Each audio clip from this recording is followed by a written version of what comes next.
Welcome again to the Daily Devos. We are diving deep into the Word of God, for the Word, the whole Word, and nothing but the Word. Man shall not live by bread alone, but by every word that proceeds out of the mouth of God.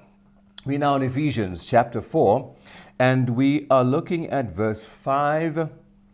And it says, starting at verse 4, because that's where the sentence begins. There is one body and one spirit, even as you are called in one hope of your calling. Then it says in verse 5, one Lord, one faith, one baptism.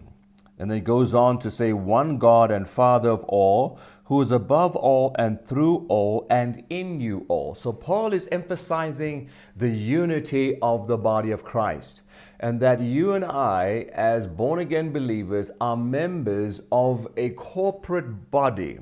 And as diverse as that body is, in Paul's day, and I believe he was emphasizing this because there were Jewish Christians that used to be Jews that got born again, and now there were Gentile believers that got born again, and there were so many differences of language, differences of culture, in terms of their background. And Paul is trying to help them understand we are now part of one man, one new man, Jesus Christ. And so he's emphasizing the fact that there's one Lord. We don't have many lords, there's only one Lord, and that is the Lord Jesus Christ.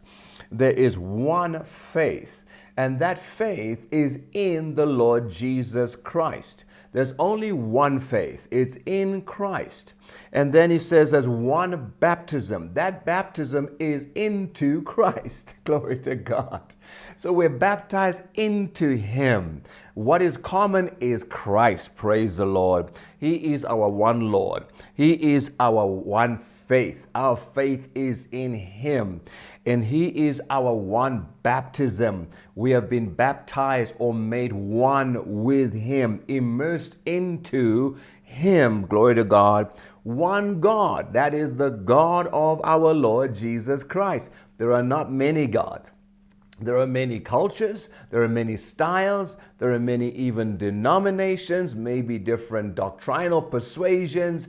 Even within the body of Christ, many different cultures. You know, there's the young, there's the older, and so on and so forth. But there's only one God and Father of all of those who are in Christ. He is our Heavenly Father. Every other believer that believes on the Lord Jesus Christ to be saved and for their salvation has the same Father. That makes you and them your brother or your sister in Christ. That is a very important point, to recognize that we are one family with one Father who has no respecter of persons. And so we relate to each other in a healthy way when we recognize that we are all participating in this grace. Glory to God. That's what goes back to bearing one another with one another in love. Then he says, one God, one Father, and Father of all, who is above all, glory to God, and through all. In other words, God is working through everybody. God works through everybody. I wish it was all the time. Sometimes our own selves manifest. Sometimes the enemy gets the better of us.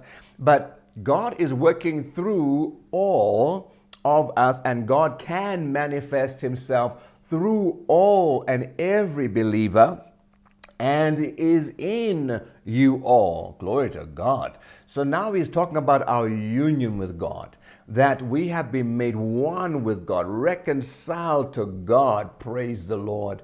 And the two have become one through Jesus Christ. Oh, this is so powerful, that we are members of one another.